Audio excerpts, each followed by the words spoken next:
todo mundo aqui, com a Summer e com os 7 meninos, eles já estão dormindo. A gente estava, né, Sam e eu, acordados há, sei lá, quase 36 horas ou mais, sem parar, porque a gente saiu do Rio de Janeiro.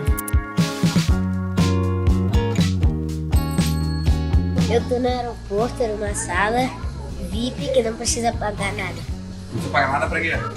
De comer. Que lindo! E você? Tá onde? Eu estou aqui comendo meu pão.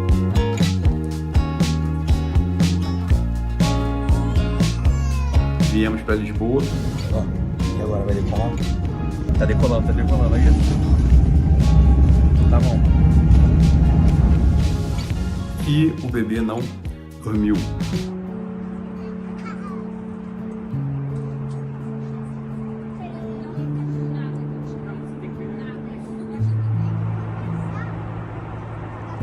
Eu queria falar um pouco com vocês sobre esse assunto. Quer dizer, não quero falar sobre um bebê que não dormiu no voo, mas sobre o entorno, sobre as pessoas que estavam ali ao nosso lado. Preste atenção nisso aqui, olha só, vamos lá. Então, imagina só, né, que, sei lá, 30 pessoas pagam bem caro para poder viajar em conforto para Portugal, sair do Rio de Janeiro e vir para Lisboa em conforto. E aí, nesse voo, entra uma família com 7 crianças. Pronto. Já deve causar aquele primeiro impacto. Fala assim, caramba, minha viagem vai ser um inferno. Sei lá, talvez eu pensasse isso, né? Não sei se as crianças aí não vão parar quietas. E olha só, vou te falar o que aconteceu. O que aconteceu foi o seguinte, a gente entrou, né, lá no voo, no avião, e os moleques estavam muito animados, né? Quer dizer, essa é a primeira viagem que eles iam fazer. Primeira viagem para fora do Brasil, primeira viagem em família que eles iam fazer, né? Então, o mais velho tem 12 anos, o mais novinho tem 1 aninho. Então, você pode imaginar a euforia deles. Como é que você controla 7 crianças ali no avião que ia ficar 10 horas sobrevoando o Atlântico até aterrissar em Lisboa? Uma tarefa desafiadora.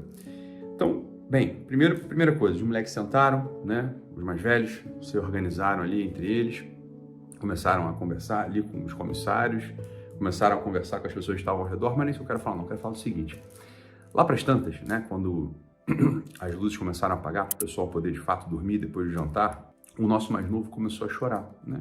Não se acostumou, estranhou o voo, já estava assim, não conseguiu comer direito, estava bebendo só leite, ele já não estava mais bebendo leite, enfim, está fazendo as refeições completas e começou a chorar. E o fato é que ele chorou a viagem toda, né? Não ininterruptamente, mas chorou, né? Quer dizer, as pessoas não conseguiram dormir provavelmente sem ficar ali ouvindo um chorinho de criança, né? Claro, Sam e eu nos alternamos, que a Sam ficou, claro, muito mais tempo com o neném do que eu, mas tentando, né, acalmar a criatura. E o que me chamou a atenção foi o seguinte, preste atenção nisso aqui, que isso aqui é importante, tá?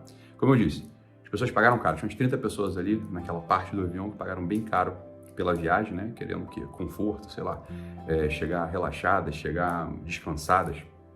E aí, comecei a reparar uma coisa, né, lá pras tantas. O neném chorava. Eu e Samia, né, sorrindo, como a gente em geral faz, tentando acalmar a criança, tentando acalmar o Claudinho, tadinho. E comecei a olhar para as pessoas ali no voo. Cada vez que o meu olho batia em alguém, olha o que acontecia. A pessoa, em vez de, né, fazer uma cara feia, né, ou fazer mealhar assim com a cabeça, ou sei lá, fazer né, aqueles psios assim que, né, você escuta, a gente podia escutar, né, sabe-se lá de onde, não aconteceu. As pessoas ali, elas abriam um sorriso. Isso me chamou muita atenção. Eu queria, em primeiro lugar, agradecer aí aos passageiros do voo 74 de ontem, né? Estou meio perdido aqui no tempo, mas lá foi meados de dezembro. Olha, muito obrigado aí.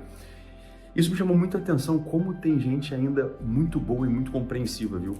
Essa é uma coisa. A gente que às vezes, né, fica sendo obrigado, né, seja por profissão ou por jeito, né, obrigado a olhar para os desvios do mundo, né, para as mazelas do mundo, para, sei lá, as instabilidades psíquicas por aí. Olha, eu vou te dizer o seguinte, a minha experiência ontem com esse voo, com esse evento, foi totalmente distinta. Para começar, uma comissária, cujo nome eu não lembro, eu lembro dos 3 comissários que estavam atendendo a gente lá, quer dizer, dos 2 comissários que estavam atendendo a gente lá, a Maria de Fátima, o Álvaro, e essa senhora eu não lembro, mas essa senhora, a primeira coisa que ela fez foi tecer um elogio grande sobre as outras crianças, né, sobre os 6 mais velhos. Então, assim, um elogio grande, do nada, assim, para mim e para Samia, e começou a conversar com a gente no meio do voo. Falar, deixa eu levar esses pequenininhos aí para minha casa lá no Porto, para vocês poderem sair, de repente, se vocês quiserem sair sozinhos, eu fico de babysitter deles, etc. Isso é uma coisa. Os outros 2, a Maria de Fátima e o Álvaro, a mesma coisa, né, assim, muito gentis, muito simpáticos. Você vê que não era uma coisa forçada. Eles eram portugueses, são portugueses, né, então Não tem muita essa coisa forçada do brasileiro de querer ser simpático. Olha, ou eles são ou eles não são. E o fato é que eles estavam ali muito atentos a tudo que estava acontecendo, querendo fazer com que aquela jornada fosse uma jornada boa para todo mundo. Eu fiquei, olha, muito tocado com aquilo tudo, né? Fiquei muito tocado com aquilo tudo e acho que essa é uma coisa que é boa a gente refletir também. Falei, olha, eu acho que os passageiros estavam vendo, mas a gente não estava de sacanagem, né? Quer dizer, Sam e eu não estavam de sacanagem. Os 6 mais velhos estavam super comportadinhos mesmo, não estavam dando trabalho nenhum, pelo contrário, bonzinhos, né? Quietinhos o tempo todo. O mais novinho, atenção, tem 1 ano, quer dizer, uma criança de 1 ano começa a chorar, bem, você troca a fralda, você dá leite, você alimenta, né? Você conforta, e se ela continuar chorando, você vai fazer o quê? Não tem muito o que fazer, você concorda? Olha, não tem muito o que fazer, e eu acho que aqueles passageiros lá entenderam isso perfeitamente. Ó, não tinha o que fazer. Os pais estão fazendo tudo o que eles podem, os pais estão sorrindo, não estão se estressando, sorrindo não de deboche, né? Mas assim, não estão estressados, não estão nervosos, não. Estão tentando cuidar daquela criaturinha ali, e a coisa não está resolvendo, né? Não está indo para lugar nenhum, a criança continua chorando, tadinho, né? E os passageiros, olha, tranquilos. Depois, no desembarque, a gente desembarcou, né? E aí pegamos aquele ônibusinho, né? Para levar até, enfim, a parte interna do aeroporto.